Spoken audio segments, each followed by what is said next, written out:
Hey guys, welcome to another Coturnix Corner Live. For those of you who are new here, my name is Terry. I see we've already got a bunch of people checked into our chat room. So hello all the guys in there. We got a great show lined up for you guys today. We're bringing back a previous guest, Fiona Moar. She got disconnected last time, and there were still quite a few questions and whatnot during that live stream for Fiona that never got answered. So we invited her back on the show, and hopefully we can get all her questions in here tonight and have a glitch-free live stream. First thing I want to say in the announcements is that I apologize for the lack of new content on the Coturnix Corner channel. I just started a new boat building project for a competition that I'm entering, and it's taking up a lot more time than I had planned, so I haven't had a whole lot of time to get some new videos out. But I promise you I will be doing some new videos this upcoming week, and hopefully I can get back onto a regular schedule for that. Next announcement is we are going to be doing another giveaway, a Coturnix Corner coffee mug, and that will go to the person who asked the most engaging question of the evening for our guest. And by most engaging, I don't mean the most questions. I'm talking about the questions that engages our guest and brings out, some really good answers and whatnot. So we're going to be announcing the winner of the coffee mug at the end of the show, so stick around for that. Second, when you guys are posting questions for the guest, if you would, please type the letter Q in front of your question. That just helps me distinguish the comments from the questions and makes things go a little bit smoother. And we're going to be taking questions up to 8 p.m., so try to get your questions in as early as possible so we can hopefully get to all the questions tonight. Okay, we've got a lot in store for you tonight, so thank you guys for joining us, and let's go ahead and get the show started.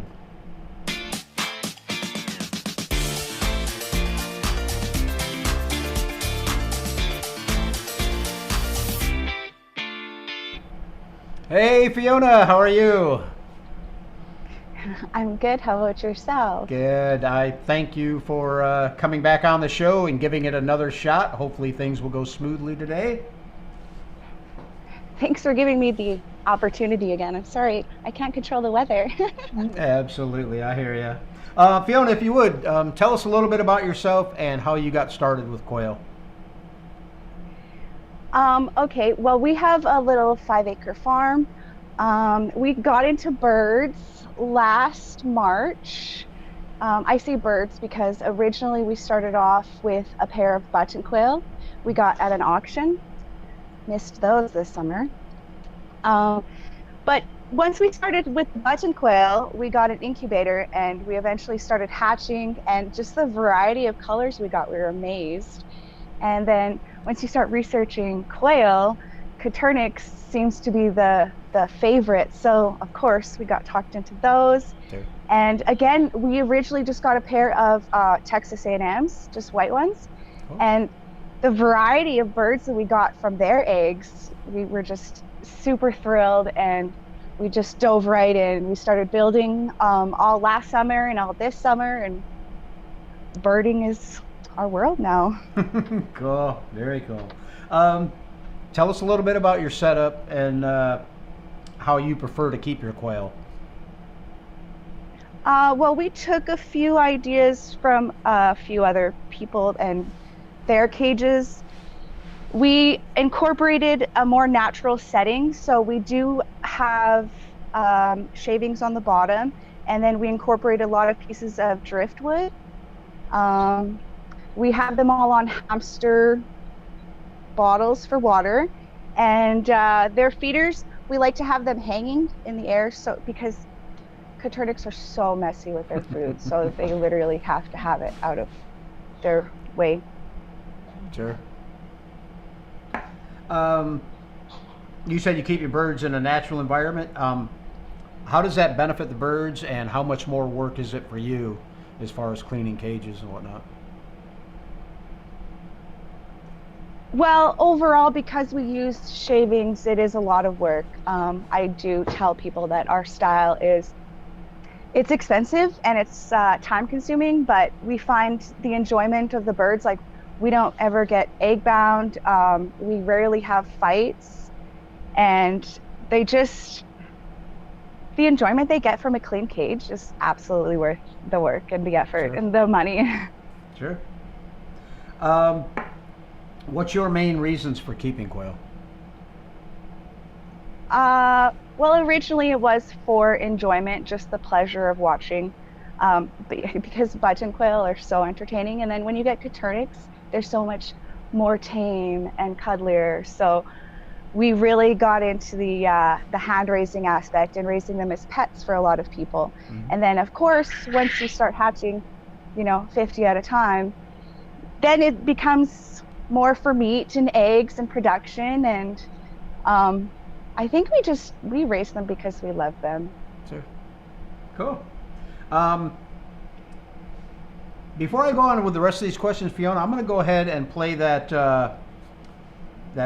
set of pictures that you sent me, and if you could go through them and tell us what each picture is. Okay.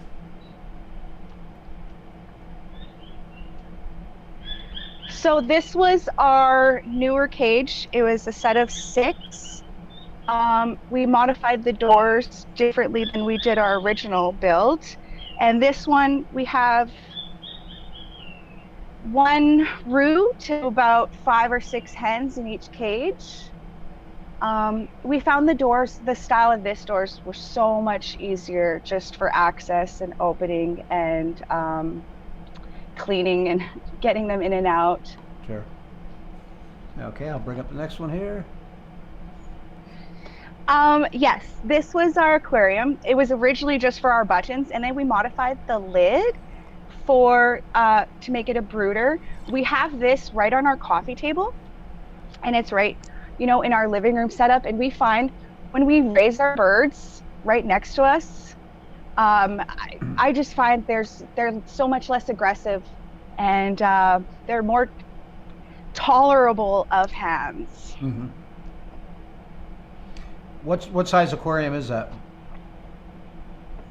What size of aquarium is that? I would say a 50-gallon.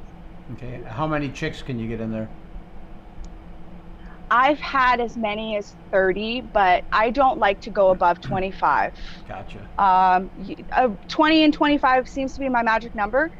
When I go higher than that, there's just so much fighting over the water, and I lose more chicks that way. Right. So yeah, 25 would be my max. Okay. Here's another one of your This was cage our lives. Yes, this was our original build. We were actually going to build 3 of them like that, but after we realized that we didn't need the doors, we didn't like the doors like that. The drop open style was just a lot easier to lose birds that way. Once you open the cage, they kind of have a tendency to escape. Sure. But I like the lid on the top. The whole top is just open, and that's where we let our teenagers grow out. And we could have as many as 30 teenagers comfortably in there until they start maturing sexually, and then separation occurs. Sure. This was our shed we built last year. We were originally going to keep all of our buttons and Coturnix in there, and we actually missed having them in the house. So that just became converted to more of our California valleys, because they are wilder birds and they appreciate more of the headspace. So that's why we made it like a jungle gym in there for them with the driftwood. Sure. We got more creative there. I like yes, one. this was our original. Yeah, this was our original. It's probably about an 80-gallon aquarium. That's again right in our kitchen. Oh, it's 90. It's a pretty big one. And again, we were originally going to keep that just for all of our birds, and then that kind of has just evolved with the different birds that we want to keep in there. It's been we had a peacock grow out in there. We've had some chickens grow out in there. We've had the Coturnix. yeah, it's convenient for its size and proximity. Okay, here's another one. This little tower, I don't like this picture. You could have done a better frontal. Well, it has the style of the doors that I really like, and you can see the hamster bottles. It's more of a single tower with four single little huts. I think it's one by one. Okay. And that's for when we need to find out, like when we need to separate aggressive birds, or if we need to figure out which one's laying celadon and which one isn't. Yeah, it's a good nursery hospital separator. Sure. And that's just a pan out of our whole thing. We have all the shelvings underneath the cages, just for brooder space, for feed, to put our shavings in. We really we really needed the extra storage space because that stuff really builds up. Yeah, I hear you. Okay, that was great. How many different varieties of quail are you keeping? Varieties of quail, 4. Okay, and how many We've got different the bob colors? whites, I'm sorry, how go many ahead. colors go ahead. yeah, varieties of quail. We have the bob white, California valleys, Coturnix, and buttons. I think we're always going to have buttons. We love them. Sure. Varieties of Coturnix. We have Pharaoh, Italian, Tibetan. We have Pharaoh, Italian, Tibetan, celadon, pansy. We still have our Texas A&Ms, the original. We just got some German pastels. We're very proud of those. But that's just, we finally just separated the 3 that we really liked, and then we're going to start hatching those guys and hopefully expand. Cool.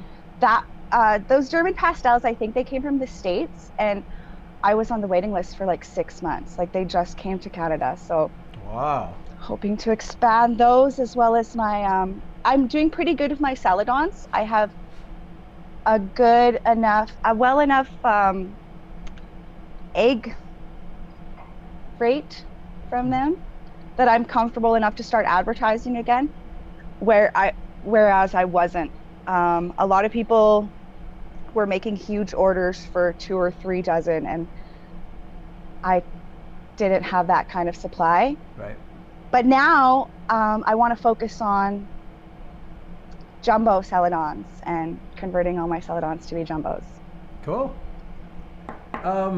Being in Canada, do you have any issues with the cold affecting your birds?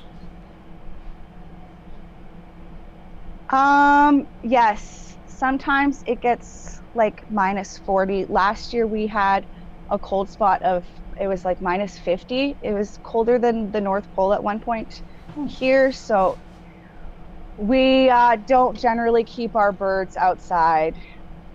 You never know. Sure. With the temperature in Manitoba, and we are so very flat here. Like, I was raised originally in Alberta, and at least there's mountains there. In Manitoba, there's nothing. So you get a lot of wind flow across the flats. Do you It's called the prairies. Is your barn or room heated where you keep your quail? Yes, actually, it's right in the shop, and our fireplace is right in the shop, and it heats the shop first before it heats the house. So quite often they're cool. Kept warmer than I am sometimes. Nice. Is there anything else you want to elaborate on a little bit before we jump into the questions from the chat room? Oh, I did have actually one lady, because I was talking about how I mix my own feed, because I didn't find enough of protein enriched food for my birds. Yep. So we started mixing our own, and a lady actually asked me for the recipe, so I do have that written down if anybody wants it. Okay, yeah, send that to us, and I will I can actually post it in the description afterwards, or if you'd rather have them contact you, just let me know. Okay, guys, I see we've already got a whole bunch of questions coming in, but If you would, at this time, go ahead and start posting your questions for Fiona. And don't forget to type the letter Q in front of your questions. Just helps me to find them a little bit quicker. I'm just going to real quick go through some of the people that we've got in the chat room. We've got plenty of time yet tonight. We've got Verna Young in there. She is our moderator tonight. Verna, I want to thank you for that. Matthew Whittle is in the house. Matthew, welcome. Let's see, scroll down a bit. They're talking about some cages. That sounded familiar.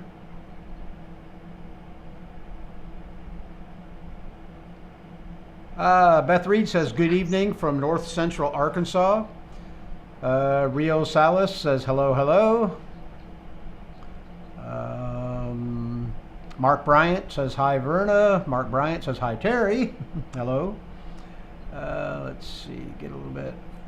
Patrick Fultz is in the house. Hello, everyone from Sparta, Missouri. Terry McCrane, I have eggs ordered. How long should they rest before, I guess, before incubating? You want to take that, Fiona? When I receive shipped eggs, I always let them sit for at least 12 hours. But to be on the safe side, I usually do it for 24. Right. Yeah, I've been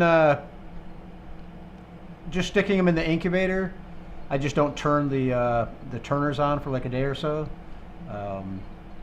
I haven't really, I'm just testing things. I haven't really seen any difference as far as hatch rates, but and I don't get shipped eggs in a whole lot anymore anyhow. Stacy Tapper says, hi everyone from Virginia. Freezer says hello. Reed Lee, hi everyone.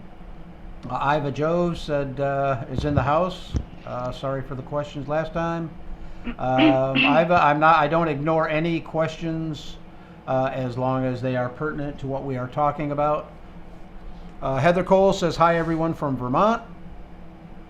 Terry McCrane, hello from South Georgia. Quail Ma'am, hello quail freaks. Reed Lee says, yay. Rachel Haynes, hello from Arkansas. Rhodes Matheson, hello bird people. Robert Halverson, good evening from Minnesota. Oh, and I hope you guys all got out and voted today. That was one thing I had to do early this morning. Let's see, Beth Reed, she's talking to someone else.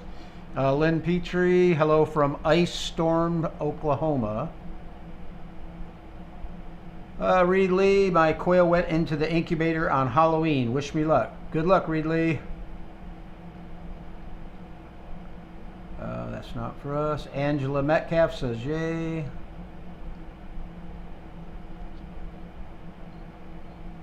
Homestead on Main Street. You're fired. I don't know what that means, but okay. Jeff Coe, good evening from Fox, Alaska. Cool. Jamie Kreider, Todd Kreider here from North Carolina, Dixie Delight Quail Farm. Hello, Todd. Let's see.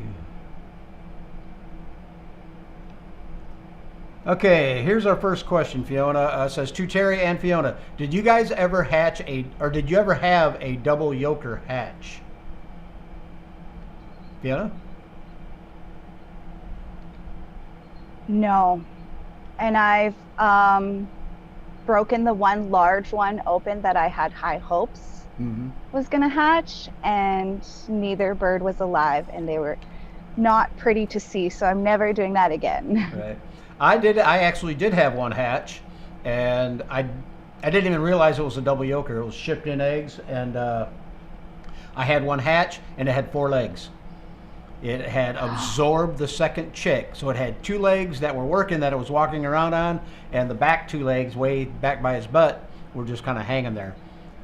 But I actually posted a picture of it on and a video of it on Coturnix Corner's Facebook group. Got some interesting comments on it too. Quail Ma'am says,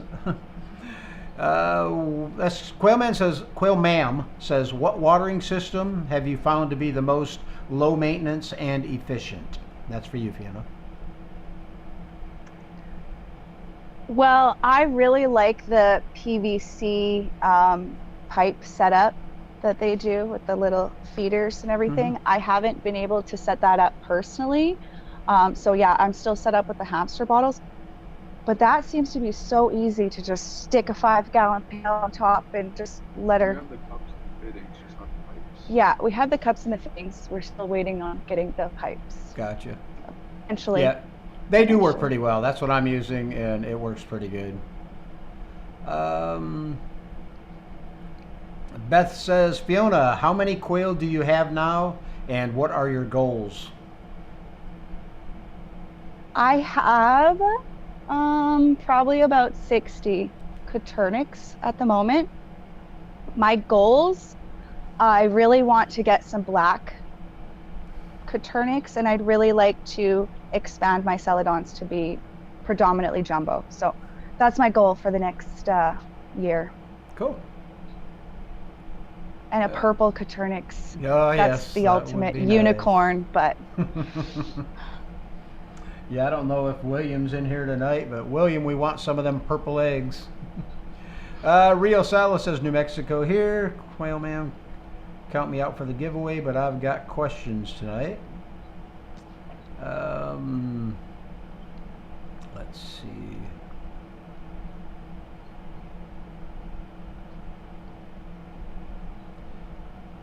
William Foster is in the house. Hello, William. Beth Reed says, how much of your home is dedicated to quail? like a percentage, how much of our home is dedicated to quail? I would honestly say 15% of my house space is dedicated to quail. Nice. We started with the 2 birds. I don't know what happened. 6 aquariums in our living room. 6 aquariums. 6, yeah, there's 6 aquariums in my house alone.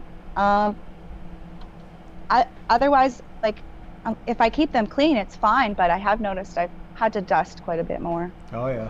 fortunately. Another question from Quail Ma'am. Is there anything you don't like about using the aquariums?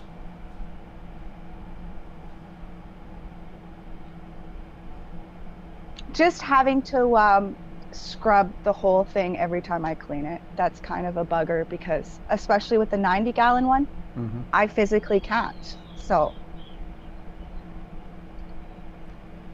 Okay, Iva Joe says, what do you do if your quail crowd into one corner? I think that's what the question is. There's generally something wrong if they're crowding in one corner. They're either picking on somebody or somebody's hurt, and that definitely deserves a spot check. But Right. for the most part, my birds are, like, you barely hear them. They're generally pretty happy and calm birds, unless there's something wrong, and then I got to get in there. Yeah, I was going to say the only other thing might be with chicks. If you got a whole bunch of them crowding in one corner, they're either too cold and piling, or they are excessively hot and they're trying to get away from the heat. So, let's see. Angela says, do button quail lay eggs like Coturnix do? I wouldn't say as often. Like, Coturnix probably lay every 18 hours, and buttons lay every 24. Okay. So they still lay every day. And I've had more luck with my buttons to get broody than my Coturnix. I've never been able to get a broody Coturnix, even though the Coturnix are more hand tameable. The buttons, they've hatched quite a few of their own birds, even when I don't want them to. Okay, Rachel Haynes says, my female is 2 months this month and not laying yet. Any idea why? 2 months, like around 8 weeks. Sometimes they do take a little bit longer. Some are late bloomers, some, like, they're not right on the precipice for me either. So yeah, sometimes we have some laying at 7 weeks and some laying at 8 and some laying at 9. Yep. I would give it a few days for sure. Yeah, I definitely wouldn't worry too much about it. Okay, Quail Ma'am says, how hard is it to clean the more natural deep litter enclosures? It's actually a lot easier, especially with the California valleys. The Coturnix are so messy. They have to be changed twice a week. But my Californias, they're good. They can go for like every 2 weeks, once a month sometimes. I don't know why. Maybe it's, they lay way more eggs. I'm going to say that. Right. Iva Joe says, is it possible for double yolkers to hatch? And if so, will the chicks hatch? Yeah, we've already covered that. Fiona Not says usually a healthy outcome. Right, no, So, you just don't want to mess with them. it's not worth it. Beth Reed says, how difficult comparatively are the different quail? What are the benefits of the non-Coturnix types?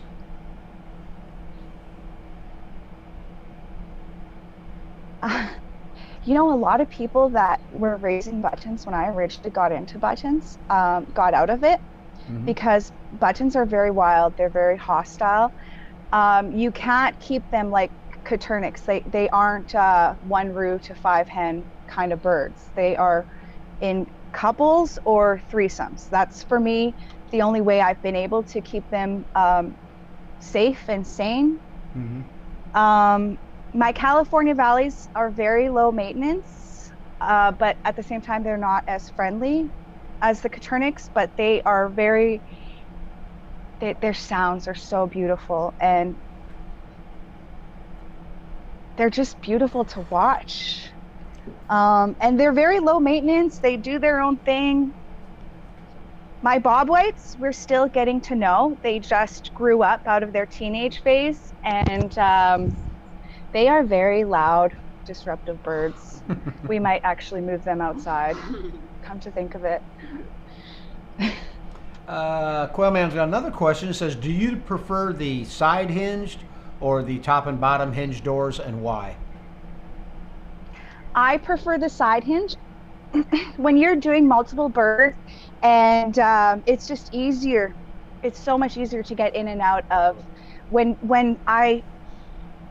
When we originally made the drop doors, we were thinking it was going to be easier to move the shavings out, but when you open up that door, it is open, and there's no easy, closing with your elbow or whatever, right? So I definitely prefer the side hinged ones. Yeah, I highly recommend. All of mine are hinged on the top, so they open up. The main reason I did that was the door will automatically close. If I have to step away from the cage, it will automatically close and hopefully keep the birds in there. But I've also found that sometimes it's hard to keep them open while you're working in the cage, and yeah, I got to come up with a better idea than that. Okay, Possible fatalities. Oh yeah. Reed Leeds says, how long have you had quail? Have you sold any eggs or quail, and is it sustainable? Do you think that you could make money on this, and if so, what type is your favorite? This is a good one to ramble on. Ooh. Okay. I've had quail altogether since last March, so it's probably going to be a year and a half. I have sold birds. I've sold eggs. I am very vocal on social media. We have our Facebook page is Bush Fans Birdhouse, and so I just post pretty pictures of birds, and they kind of sell themselves. People are willing to drive for this type of bird that they really want, and especially with the California valleys, they weren't very available in Manitoba or Ontario or Saskatchewan, to be honest. So the only person I knew that originally had them was in BC. So once I got the eggs and started hatching them and just hatching babies for everybody, yeah, I could make quite a bit of money off the California valleys. Coturnix and buttons, not so much. You can only sell so much at such a price, whereas the more exotic birds, I have noticed I can charge a little bit more, and it's still reasonable. If I went into a bigger production, I'm sure I could make more money selling the chicks and the eggs, because a lot of people still really want hatching services, if you will. But again, like I don't really do it for the money. I wasn't really looking at going into this thinking I was going to make a business out of it. We just wanted to spread the joy of quail and spread the knowledge of them, because so many people around here were chicken farmers that had no idea about the benefits of quail and their eggs. And once I start rambling and talking about just the eggs, and I start talking about the birds, and I've converted like 3 chicken people around here to be quail people now. So I do it for the love of the birds. Maybe I'll try to make money off of it one day, but sure. I completely understand. Okay, A. Jones says, hi Terry and Fiona, checking in from the northeast tip of Ohio. Welcome. Let's see. Iva Joe says, is it possible to keep 2 male quails with 3 females, or will the males kill each other? yes. You could do 3 and 3 possibly if they've grown up together, but 2, somebody's going to get picked on, and somebody's going to be the alpha, and somebody is going to die. Right. Angela Metcalf says, what stores can I find chicks at?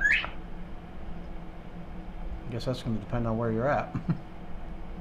Yeah, I guess that, yeah, that's dependent on location. I would check, well, let me see. Find chicks at, you can check feed stores. I've only seen 1 feed store in my area that has ever had Coturnix chicks, and it was a one-time deal, so somebody must have brought them in and said, here, sell these off.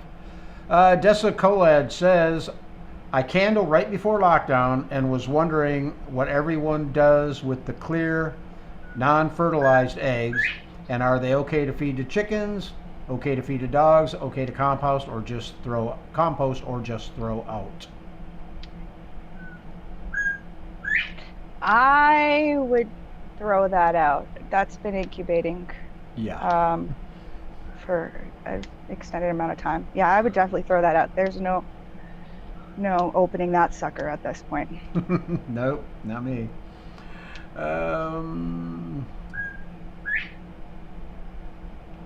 That doesn't sound like a question. I separate all of my jumbo browns into 1 3 by 8 by 14 inch high cage.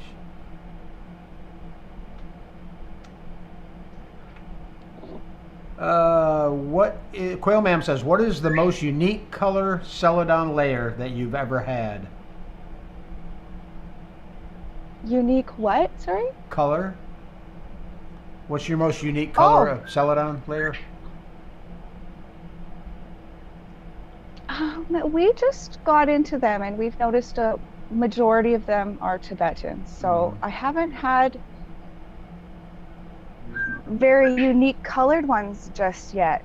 My German pastels are just like gorgeous, but those are the only ones I can think of that are slightly a different variation than the average ones everyone sees.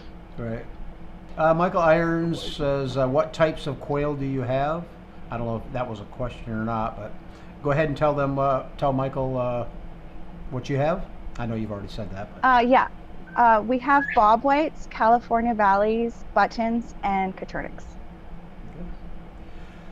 Let's see. Jamie Kreider says, and I keep all of my silvers and golden Manchurians.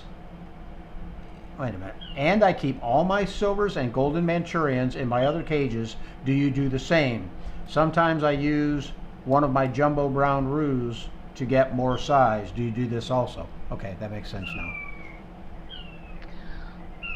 You know, I really wanted to focus more on the size of the quail rather than the colors.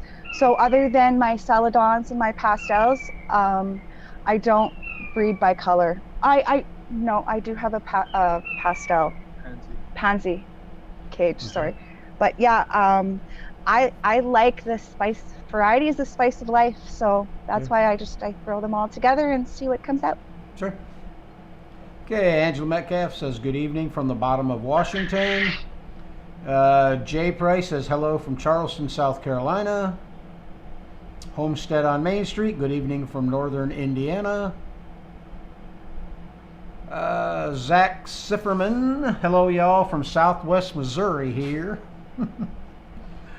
Paul Walton, as we're all doing introductions, hello from England. That's cool. Oh, hi.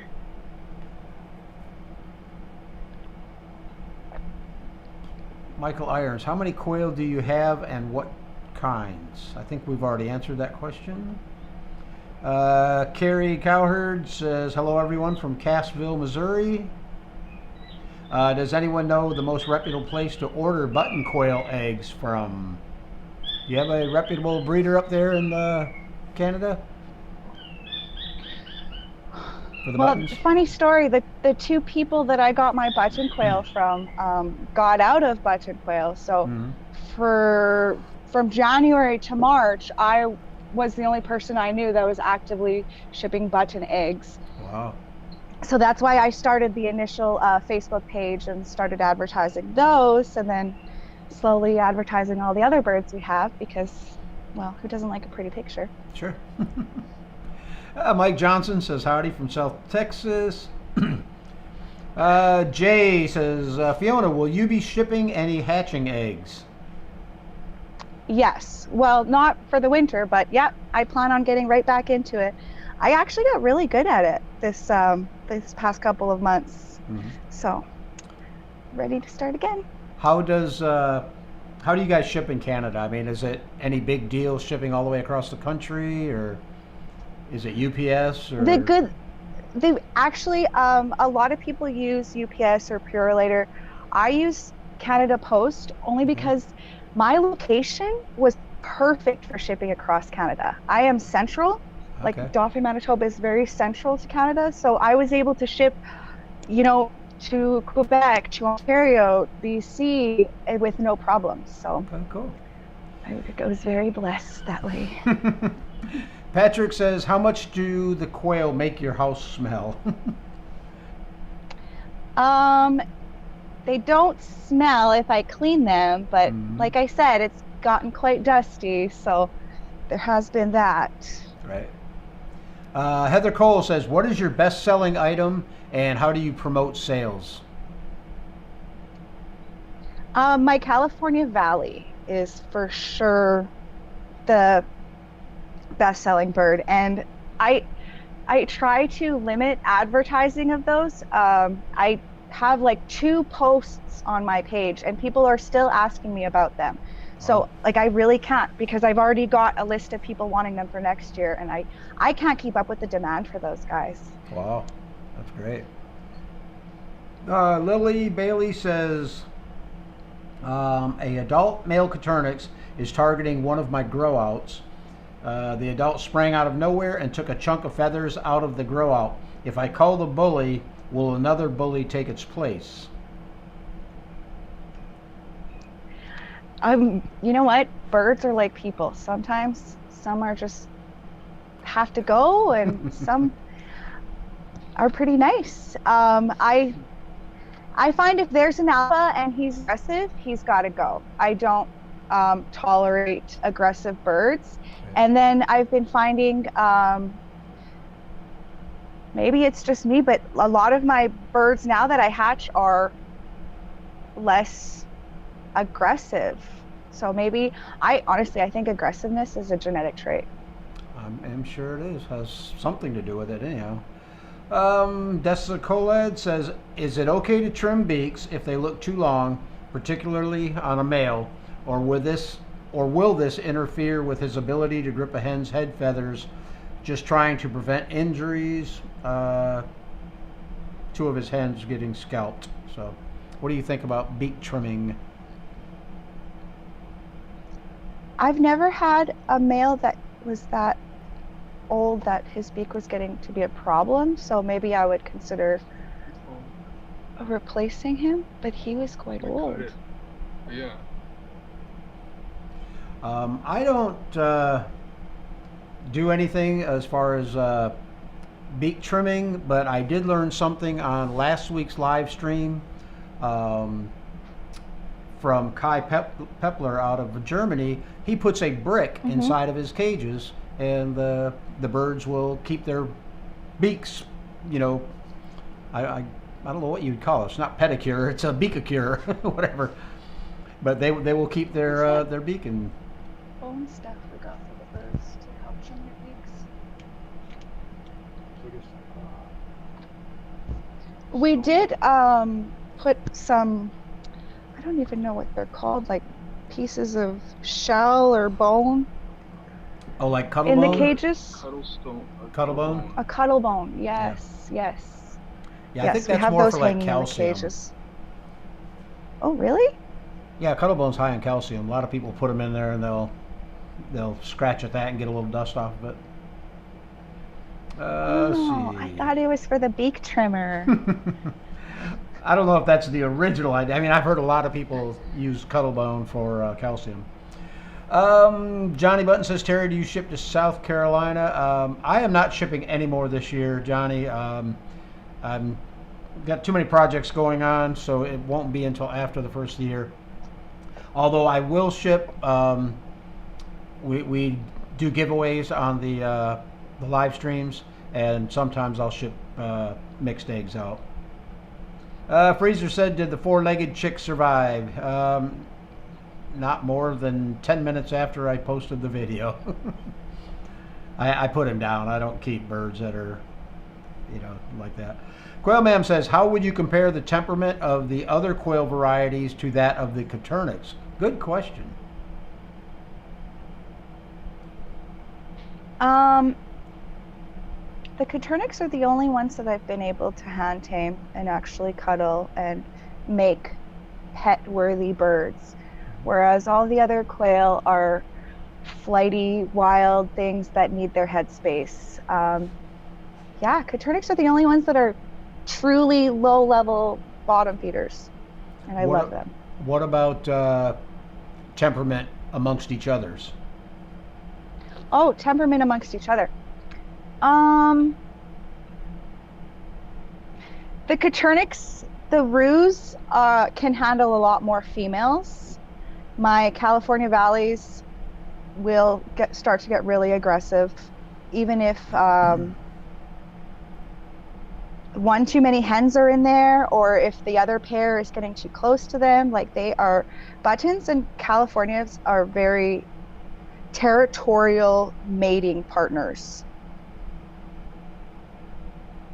Okay. Lindsay Norman says, do quail go through a molting period like chickens do? Molting. My buttons have noticed go through molting.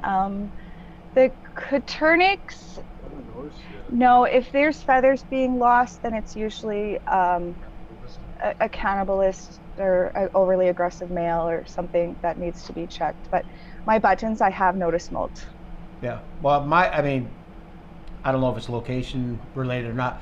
My Coturnix molt, they go through a prenatal molt, a postnatal molt, and then at 6 months they'll go through a regular molt to where they lose, you know, most of their feathers. So a lot of people don't even notice the pre and postnatal.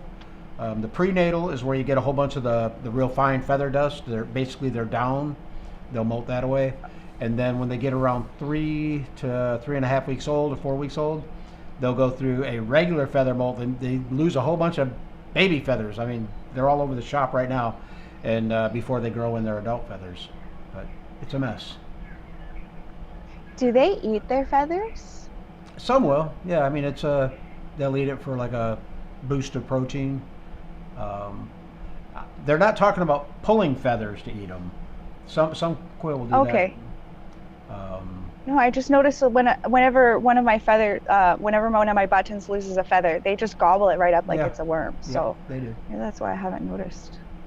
Lily Bailey says, do you have any luck? Let me see. Do you have any luck giving away any extra celadon males?